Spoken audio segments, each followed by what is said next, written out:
దేవునికి స్తోత్రం. హల్లెలూయా. గద్దినానా దేవుని యొక్క సన్నిధిలో యేసు క్రీస్తు వారు రెండవ ఆదాముగా, లేకపోతే చివరి ఆదాము, కడపటి ఆదాముగా, రెండవ మనుష్యుడిగా ఈ లోకానికి వచ్చాడు అని చెప్పుకున్నాం. ఆ రెండవ ఆదాము లేదా కడపటి ఆదాముగా, రెండవ మనుష్యుడిగా లోకానికి ఆయన రాకపోతే మానవులకి ఆదాము ద్వారా వచ్చినటువంటి ఆ మరణములో ఉంచి తప్పించగలిగేటువంటి అవకాశము లేదు. అందువలన దేవుడు శరీర సంబంధమైనది కాకుండా ఆత్మ సంబంధమైనటువంటి ఆయనను పంపించి మన జీవితాలకి విడుదల, విమోచన అనుగ్రహించినట్టుగా దేవుని వాక్యం మనకి సెలవిస్తూ వచ్చింది. అయితే మరొక మాట మనం ఇక్కడ జ్ఞాపకం చేసుకున్నట్టయితే, ఈ దినమందు యేసు క్రీస్తు వారు ఎందుకు ఈ లోకంలోనికి వచ్చాడు, ఎందుకు ఆయన మన కొరకు చనిపోయాడు అని మనం జాగ్రత్తగా చూస్తా ఉన్నట్లయితే, కొలసీ పత్రిక 2వ అధ్యాయము 15వ వచనంలో పౌలు గారు చెప్తూ, మరియు అపరాధములను శరీరమందు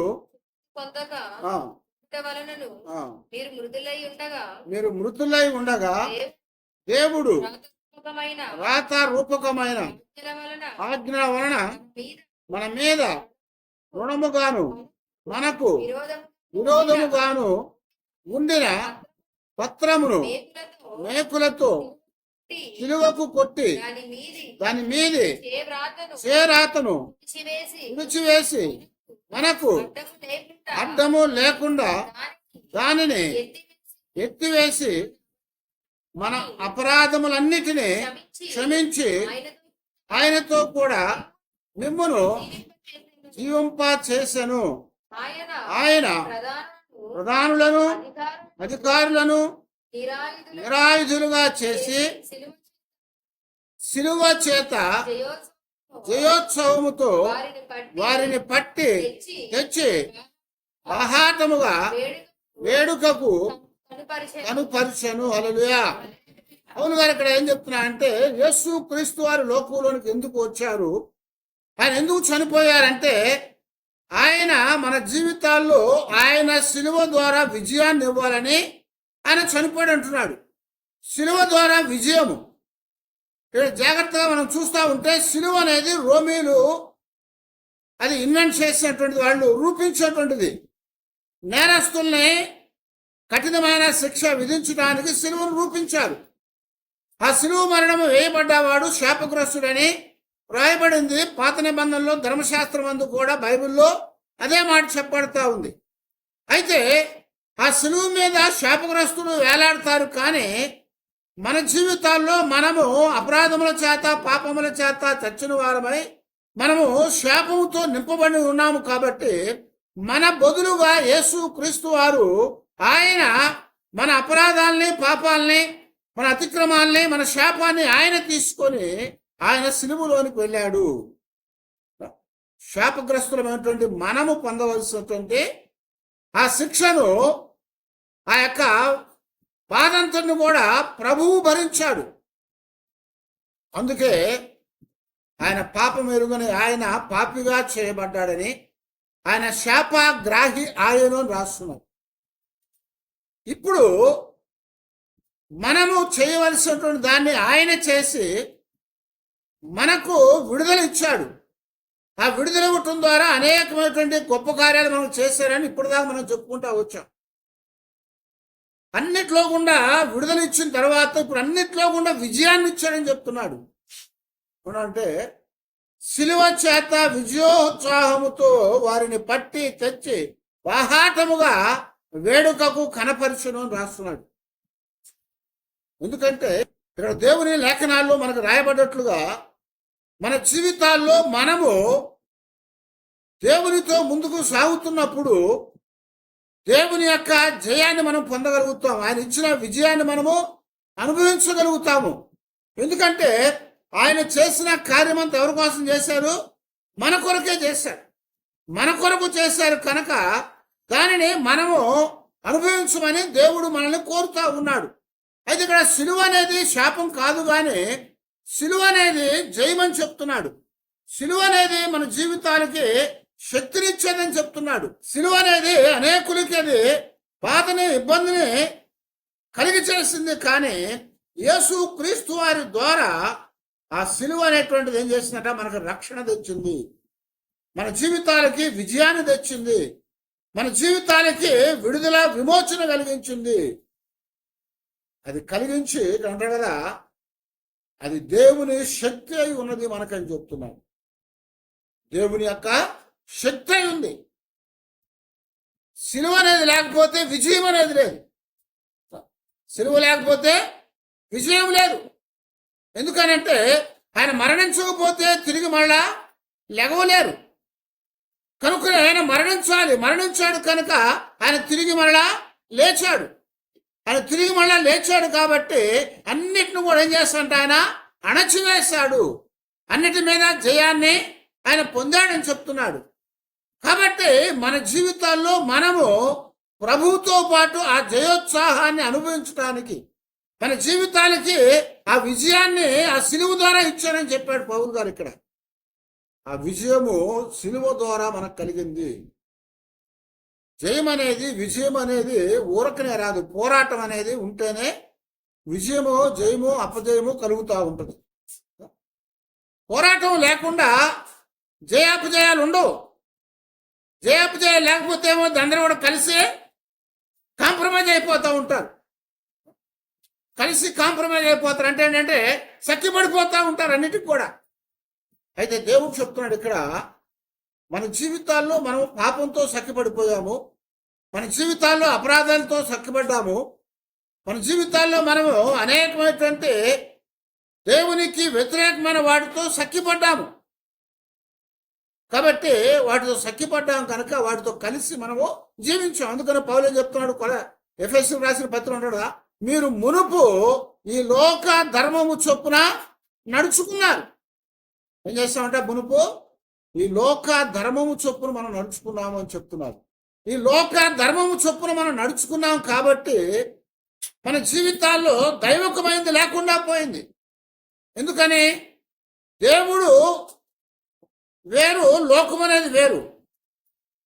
దేవునితో ఉంటే లోకంతో ఉండలేం, లోకంతో ఉంటే దేవునితో ఉండలేం. అందుకనే యాకోబు చెప్పినట్టుగా లోక సంబంధమైన స్నేహం అనేది దేవునికి వైరము, విరోధమైందని చెప్తున్నాడు.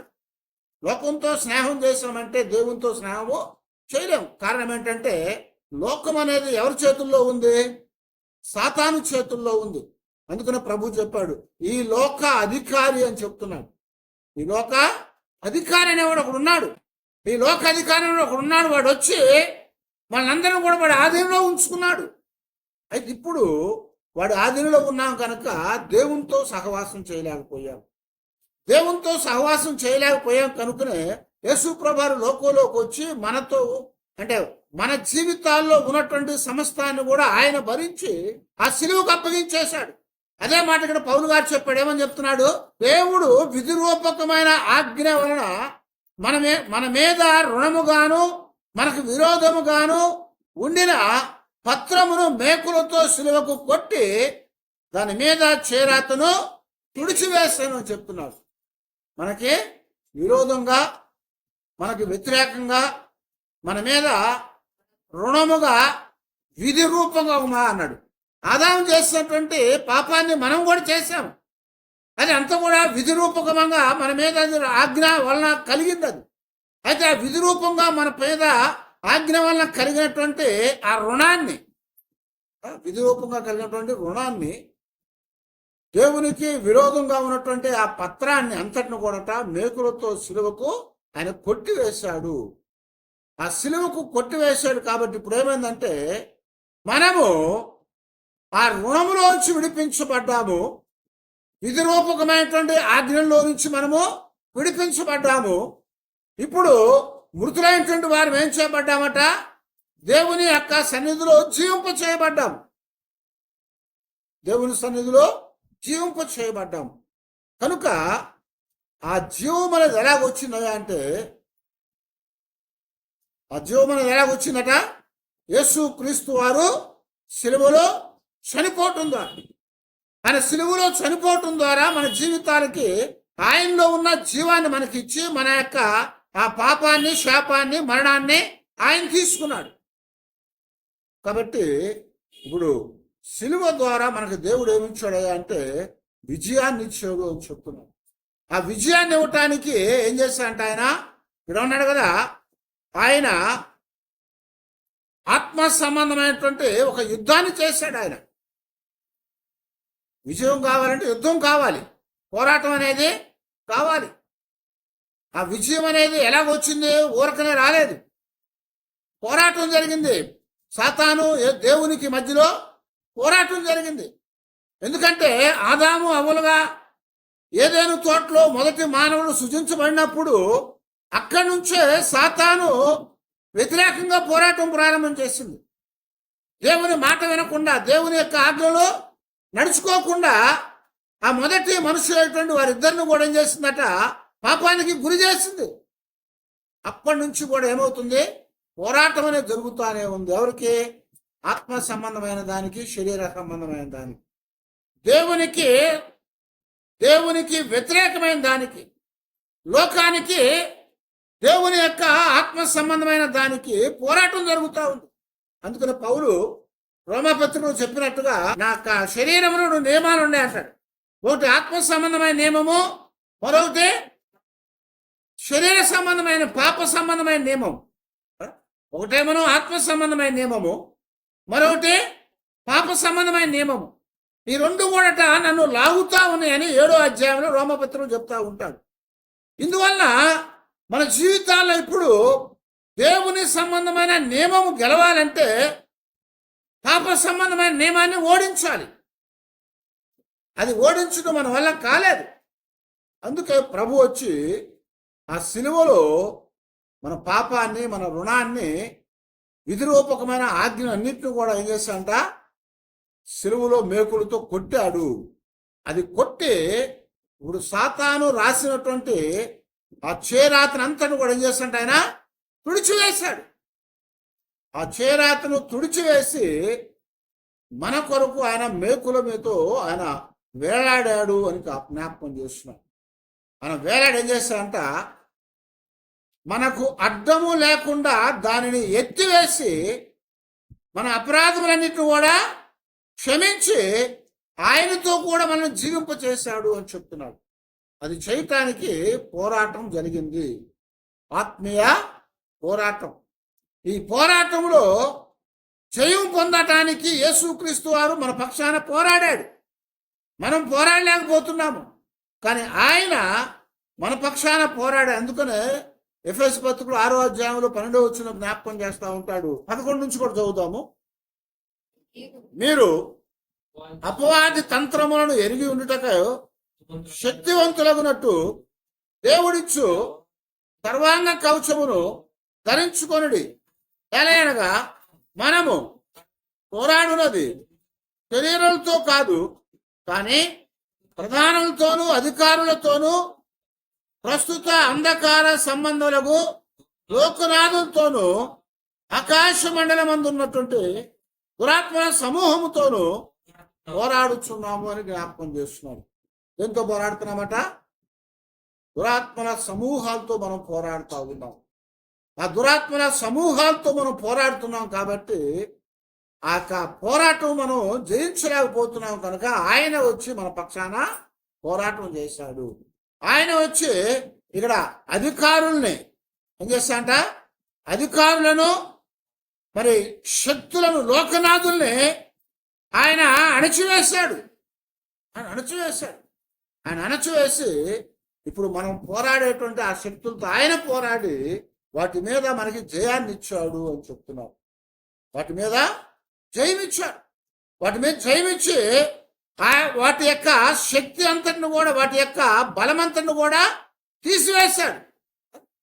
వాటి యొక్క బలమంతా తీసివేశాడు. మనం చెప్పుకున్నాం హెబ్రీ పత్రిక 2వ అధ్యాయంలో 14వ వచనం మనం గమనించినప్పుడు అక్కడ పిల్లలు రక్తమాంసాల గలవారైనందున ఆ ప్రకారమే మరణము యొక్క బలము గల వానిని, అనగా అపవాదిని మరణము ద్వారా నశింప చేయుటకు జీవిత కాలమంతయు మరణ భయము చేత దాస్యమునకు లోబడిన వారిని విడిపించుటకును ఆయన కూడా రక్త మాంసములలో పాలివాడు ఆయను. హల్లెలూయా. ఏం చేశాడంట? వాడి యొక్క బలాన్ని తీసివేశాడు అని చెప్తున్నాడు. పోరాటం జరిగింది. పోరాటం అయినాక ఏమవ్వాలి? ఓడించాలి. ఓడించాలంటే ఎదుటివాడు బలమంతా తీసివేయాలి. వాడికి ఇంకా పోరాటం చేయటానికి బలం లేకుండా చేయాలి. అప్పుడే వాడి మీద జయాన్ని పొందగలుగుతాం. ఇప్పుడు అంధకార శక్తులతో, లోకనాథులతో, దురాత్మల సమూహాలతో మనం పోరాడలేకపోతున్నాం. కాబట్టి ఆయన మన పక్షా నుండి పోరాటం చేసి ఆ సిలువలో దాని అంతను కూడా జయించడానికి వాడికున్న శక్తిని తీసివేశాడు. వాడికున్న శక్తి ఏంటంట? మరణము అనేటువంటి ఆ బలం వాడికి ఉంది. మరణం అనే బలం ఉంది. ఎందుకని? మనుషుడు పాపం చేశాడు, పాపం వల్ల వచ్చిన జీతము మరణం. ఆ మరణం యొక్క బలము వాడి చేతిలో ఉంది. కాబట్టి ఆ మరణం యొక్క బలం వాడి చేతిలో ఉంది కనుక ఆ మరణంలోంచి ఆదాము మొదలుకొని యేసుక్రీస్తు వారి వరకు ఎవరు కూడా మరణాన్ని జయించలేకపోయారు. కాబట్టి ఇప్పుడు యేసు ప్రభు వారు ఆ సిలువలోనికి వెళ్ళి ఆయన వాడి యొక్క ఆ మరణము యొక్క బలాన్ని జయించి వేశాడు. మరణం యొక్క సాతాను యొక్క బలము మరణం. వాడిని జయించి వేశాడు. అందుకని అన్నాడు, ఓ మరణమా నీ ముళ్ళు ఎక్కడా, ఓ మరణమా నీ విజయం ఎక్కడా అని చెప్తున్నాడు. ఆ మరణము యొక్క ముళ్ళుని ఆయన తుంచివేశాడు.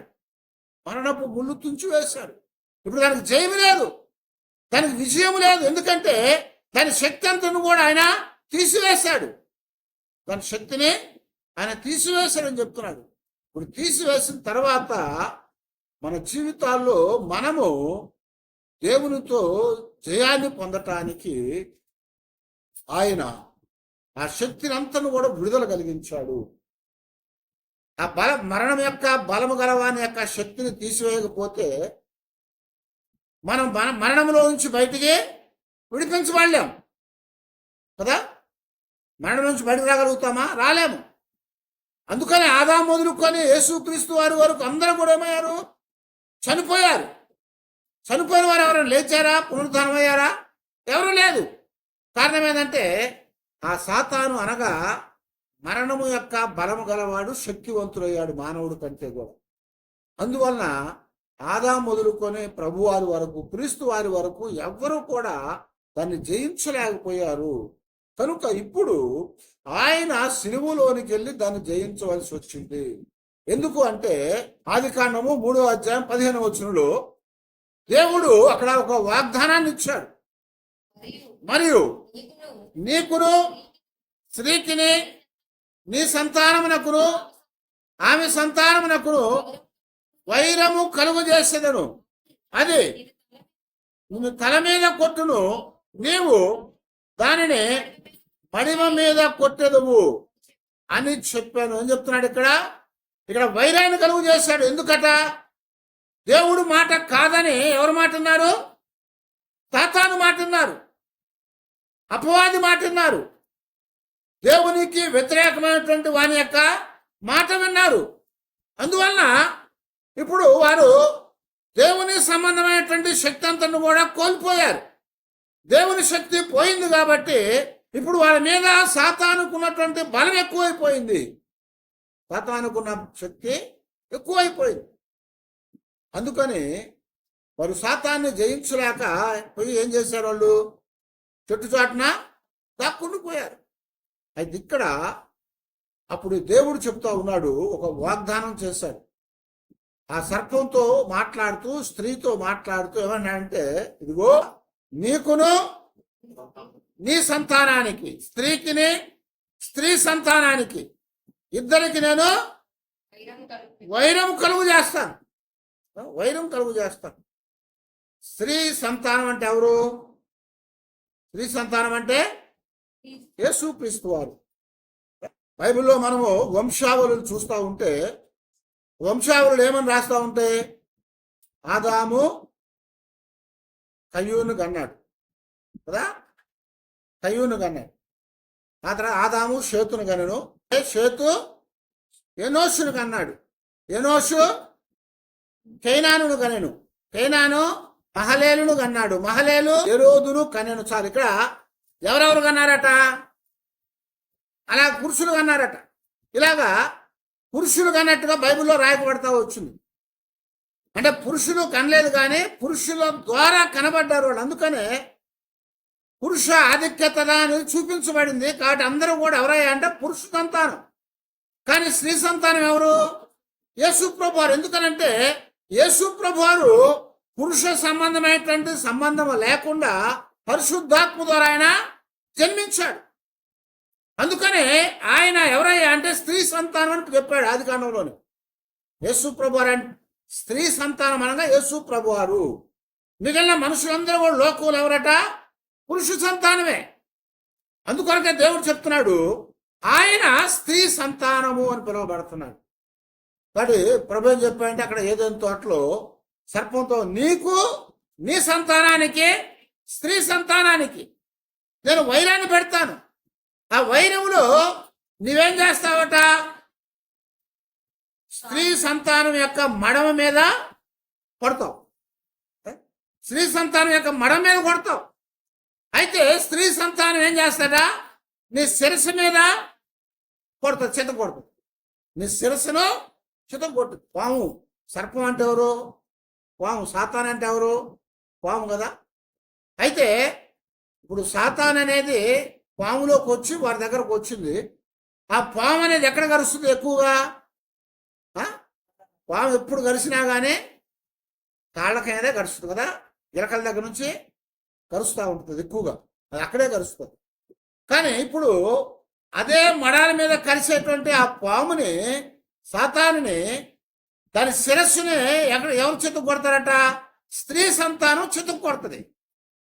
ఎక్కడ? దాని శిరస్సును కొట్టుద్ది. నువ్వు కాలి మీద కలిసావు, మడ మీద కలిసావు కనుక అదే మడముతో నీ శిరస్సుని చితం కొట్టబడుతుందని చెప్పాడు దేవుడు. అందుకొరకే ఇప్పుడు సాతాన్ ఏమనుకుందంటే ఇదిగో అందరిని నేను చంపుకుంటూ వచ్చాను కదా, ఈయన కూడా నన్ను ఏం చేస్తాను అనుకుంది. కానీ ఇప్పుడు ఏం చేస్తాడంటే ఆయన దాని యొక్క శక్తిని తీసివేయటానికి అది కరిసింది. కానీ అదే సిలువనటువంటి ఆ పొయ్యి మీద దాని శిరస్సుని చితం కొట్టేశాడు. దాని శిరస్సును చితం కొట్టాడు. దాని శిరస్సు చితం కొట్టి ఇప్పుడు దానికి ఉన్న బలమంతా కూడా తీసివేశాడు. మనం దాన్ని జయించలేకపోయాం కనుక ఆయన కూడా కరుద్దామని వచ్చి కరిచింది కనుక దాని శిరస్సును చితం కొట్టేశాడు. ఇప్పుడు ఆయన దాని శిరస్సును చితం కొట్టి దాని శక్తి అంతటిని కూడా ఆయన హరించి వేశాడు, తీసివేశాడు. మనకు జయము ఇవ్వటానికి, మనం మరలా దాని యొక్క ద్వారా అపాయంలో చిక్కబడకుండా ఉండటానికి అవకాశాన్ని ఇచ్చాడు. అది ఎక్కడ జరిగిందట? సిలువలో జరిగింది అని చెప్తున్నాడు. సిలువలో జరిగింది. ఆయన అందుకని ఏమన్నాడు? సిలువ చేత జయోత్సాహముతో అంటున్నాడు. సిలువ చేత జయోత్సాహంతో. సిలువ లేకపోతే జయం లేదు. అందుకనే సిలువ చేత జయోత్సాహముతో అని జ్ఞాపకం చేశారు. ఇప్పుడు క్రీస్తు యేసు వారు ఆయన సిలువలోనికి వెళ్ళి అక్కడ సాతాను యొక్క శిరస్సును చితక్కొట్టి మనకి సాతాను సంబంధమైనటువంటి ఆ శక్తి అంతట్లోంచి విడుదల ఇచ్చాడు. ఇచ్చి ఇప్పుడు మనము సాతాను మీద జయాన్ని పొందిన వారంగా చెప్తా వచ్చాడు. ఎందుకంటే ఇదిగో నేను జయించున్నాను కనుక మీరు కూడా నాతో పాటు జయించారని చెప్పాడు. యేసుప్రభువు ఏం చెప్పారంటే నేను లోకాన్ని జయించాను, నేను లోకాన్ని జయించాను కనుక మీరు నా వారుగా నాతో పాటు మీరు కూడా లోకాన్ని జయించారని చెప్పాడు. ఆయన యుద్ధమాడి ఇప్పుడు దాన్ని జయించాడు కాబట్టి ఆయన చెప్తున్నాడు కదా, నేను లోకాన్ని జయించాను, సాతాన్ని జయించాను, మరణాన్ని జయించాను కాబట్టి మీరు నా పిల్లలుగా నాతో పాటు జయాన్ని పొందారు అని చెప్తున్నాడు. ఆయనతో పాటు మనము జయాన్ని పొందాము. ఆ జయములో మనకి హక్కునిచ్చాడు ప్రభువు. దానిలో హక్కునిచ్చి ఇప్పుడు ఏం చెప్తున్నాడంట, ఆ సిలువ చేత జయోత్సాహంతో వారిని పట్టి తెచ్చి బాహాటముగా వేడుకను కనపరిచాడు. ఏం చేశాడంట? ఇప్పుడు వాళ్ళందరూ కూడా పట్టి తీసుకొచ్చేసాడు. గెలిచిన తర్వాత ఏమవుతుంది తెలుసా? ఒక రాజు ఇంకో దేశం మీదకి యుద్ధానికి వెళ్ళినప్పుడు ఆ దేశాన్ని జయించాడు అనుకోండి, ఆ రాజు ఏం చేస్తాడంట, ఆ దేశంలో ఉన్న అందరూ కూడా ఏం చేస్తాడంటే తాళ్ళ చేత గొలుసుల చేత కట్టేస్తాడు, బందీలుగా చేస్తాడు. బందీలుగా చేస్తాడు. ఎందుకంటే వారు ఓడిపోయారు కాబట్టి వాళ్ళందరూ కూడా బంధించేస్తారు. అలాగే ఇప్పుడు ప్రభు చెప్తున్నాడు, నేను జయించాను కనుక మీరు కూడా జయాన్ని పొందారు. ఇప్పుడు ఆ జయము మీకు ఇచ్చానని చెప్పి ఇప్పుడు ఏం చేస్తున్నా వాళ్ళందరూ కూడా పట్టి కట్టి తెచ్చేశాడు. రాజు ఎలాగైతే ఆ శత్రువులందరూ కూడా కట్టేసి గొలుసులతోనో తాళ్లతోనో కట్టి వాళ్ళ దేశానికి తీసుకెళ్ళిపోతారు బానిసలుగా. అలాగా దేవుడు కూడా వాళ్ళందరూ కూడా పట్టి కట్టి తీసుకొచ్చేశాడు. వేటిని? పాపాన్ని, శాపాన్ని, మరణాన్ని, అపవాదిని, సమస్తమైనటువంటి దుష్టత్వాన్ని అన్నిటి కూడా పట్టి కట్టి వాటన్నిటి కూడా బయటకు తీసుకొని వచ్చేసాడు. ఇప్పుడు వాటిని తీసుకొని వచ్చి వాటన్నిటి కూడా బహిరంగముగా ఏం చేస్తాడంట? బాహాటముగా, లేకపోతే బాహాటముగా వేడుక చేశాడు అని చెప్తున్నాడు. బాహాటంగా వేడుక చేశాడు. బాహాటంగా వేడుక చేయడం అంటే ఏంటి? అందరికీ తెలిసేటట్లుగా. ఇది ఎక్కడో రహస్యంగా జరిగింది కాదు. ఇది ఎక్కడ జరిగింది? జనులందరూ చూస్తూ ఉన్నారు. జనులందరూ చూస్తూనే ఉన్నారు. ప్రభువుని సిలువ వేయటం చూశారు, ఆయన చనిపోవడం చూశారు, ఆయన పాతి పెట్టడం చూశారు, ఆయన పునరుద్ధారమైన ప్రభువును చూశారు. ఆయన మరణాన్ని జయించేశాడు. ఇప్పుడు జయించి వాళ్ళందరూ కూడా బహిరంగంగా జయోత్సాహాన్ని కనపరిచాడు. ఇప్పుడు ఆ జయోత్సాహాన్ని కనపరిచి మన జీవితాల్లో ఆ సిలువ ద్వారా మనము జయించామని మనమందరం కూడా దాని ద్వారా మనం ఆ విజయాన్ని పొందామని చెప్తున్నాడు. కనుక యేసు క్రీస్తు వారు ఈ లోకంలోనికి రాకపోతే, ఆయన మన కొరకు చనిపోకపోతే, ఆయన సిలువలో మరణాన్ని చెందకుండా ఉన్నట్లయితే ఈ జయం వచ్చేది కాదు. సాతాన్ ఏమనుకున్నదంటే, అప్పుడు దాకా సాతాన్ అదే అనుకుంది, నవ్వుకుంది, సంతోషపడింది. ఏమని? ఇదిగో చూసావా, నువ్వేదో కోతలు కోసావు, నిన్ను కూడా నేను కలిసేశాను. అవునా? యేసుప్రభాను కూడా ఆ సాతాన్ అనే సర్పం ఏం చేసింది? కాటేసింది మడం మీద. ఆయన కూడా చనిపోయాడు. అది సంబరపడిపోయింది 3 రోజులు. నిన్ను చంపేశాను, నీకు కూడా కాటేసాను, నీకు కూడా మరణాన్ని ఇచ్చేశాను, ఇక నువ్వు మరణం నుంచి లెగవలేవు, నువ్వు సమాధిలోనే. ఎందుకు? ఆదాము దగ్గర నుంచి ఇప్పుడు దాకా అందరూ అలాగే ఉన్నారు. నువ్వేదో కడపటి ఆదాముని వచ్చావు, రెండో మనుషులను వచ్చావు, పౌలు గారు చెప్పినట్టుగా. నువ్వు కూడా ఇప్పుడు ఎక్కడున్నావంట? సమాధిలో ఉన్నావు అనుకుంది. కానీ 3వ రోజున యేసు ప్రభువారు సమాధిలో నుంచి తిరిగి లేచాడు. హల్లెలూయా! ఆయన తిరిగి లేచాడు కాబట్టి ఈ యొక్క విజయాన్ని బాహాటంగా కనపరిచాడు. ఆయన విజయాన్ని బాహాటంగా కనపరిచాడు. ఈ బాహాటంగా కనపరిచి మన జీవితాలతో చెప్తున్నాడు, సిలువ ద్వారానే విజయోత్సాహం కలిగింది. ఆయన మరణించకపోతే సిలువలో మనకు జయం అనేది లేదు. ఆయన సిలువలో మరణించకపోతే పాప సంబంధమైన, శాప సంబంధమైన, దుష్ట సంబంధమైన, సాతాను సంబంధమైనటువంటి లేదా అధికార సంబంధమైన, లోకనాథుల యొక్క సంబంధమైనటువంటి, అంధకార శక్తుల యొక్క సంబంధమైనటువంటి వాటి మీద మనం ఎప్పటికి కూడా జయాన్ని పొందలేము. అయితే ఆయన వచ్చి ఆయన వాటన్నిటి తరపున, అంటే మన తరపున వాటన్నిటిలో గుండా వెళ్ళి ఆయన మరణించి, ఆయన మరణాన్ని తిరిగి లేచి, మరణాన్ని ఓడించి, మరణంలోంచి తిరిగి లేచి ఇప్పుడు మరణానికి స్వస్తి చెప్పాడు. మరణానికి ముగింపునిచ్చాడు. మరణానికి ముగింపునిచ్చాడు. ఓ మరణమా, నీ ముళ్ళెక్కడా? ఓ మరణమా, నీ విజయం ఎక్కడా అని అడుగుతున్నాడు. మరణపు ముళ్ళు విరిచివేయబడిపోయింది. మరణపు ముళ్ళు విడిచివేశాడు కనుక ఇంకెవరు కూడా మరణించే అవకాశం అనేది లేకుండా చేశాడు.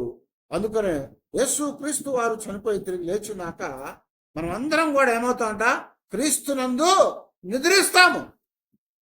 క్రీస్తునందు నిద్రిస్తాము. నిద్రించేవాడు లెగుస్తాడు. అవునా? నిద్రపోయినాడు లెగుస్తాడు, చచ్చిపోయినాడు లెగవడు.